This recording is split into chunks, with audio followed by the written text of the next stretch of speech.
So Per, first, officially congratulations on assuming the presidency of the WPCOA. Thank you, Greg. So a little bit of background that we'd like to get from your perspective now as kind of the second president in our history. So first and foremost, take us back. What was kind of the concept of forming the World PCO Alliance? Well, you can say the idea was that we were a couple of PCOs in Europe and Africa, South America, who were thinking of trying to form an alliance. And then we came across that an alliance already had been formed just recently in Asia.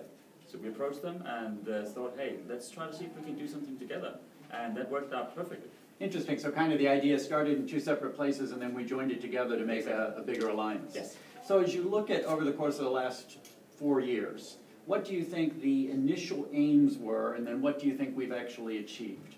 Well, the initial aim is to basically get a good platform on how to network on a, say, informal way in order to create a good knowledge base about how to enhance your structure, enhance your strategy about creating the best possible conferences around the world. And I think over the past 4 years, I think we've gone quite far. We've increased the quality of the conferences, increased the number of delegates, delegate boosting in many of the countries. And we've also been able to, on the benefit for our associations we work with, to create more value.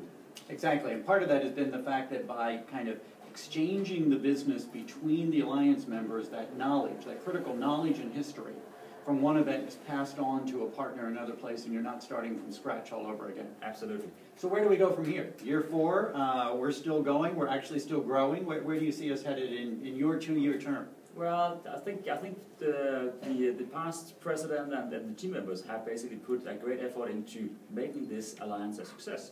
And basically, we're going to build on the success.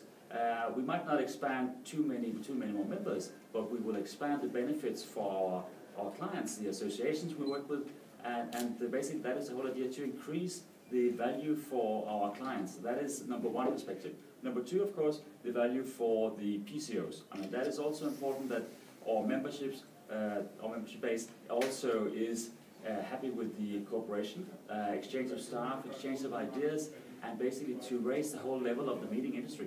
One of the things I find so exciting is the concept of how can we deliver more value to our clients by virtue of the fact that we're 20 different companies around the world that could help an international event, say, that we're doing in the US, by accessing the expertise in all of those 20 different companies to either find potential more delegates from your area per se, or potential additional sponsors or exhibitors. That's a huge value that we can bring to each one of the events that we're all doing. Absolutely, and yeah, we've seen it already. I mean, even if it's a young alliance, we're only 4 years old, but we've done it. I mean, we've done so many conferences already now where we worked on cross sales, cross sponsorships, and increase the delegates, increase the sponsorships, and creating good ideas. And very often what works in the United States is also working in Europe or in Asia. So right. It's all the time best practice, and we're trying to leverage at a higher and higher level all the time. I think that's a great point, the sharing of best practices that we're able to do to really kind of help each other and help enhance the network as a whole as we go along as well. Absolutely. Great, thanks for your time. Okay, thank you. All right.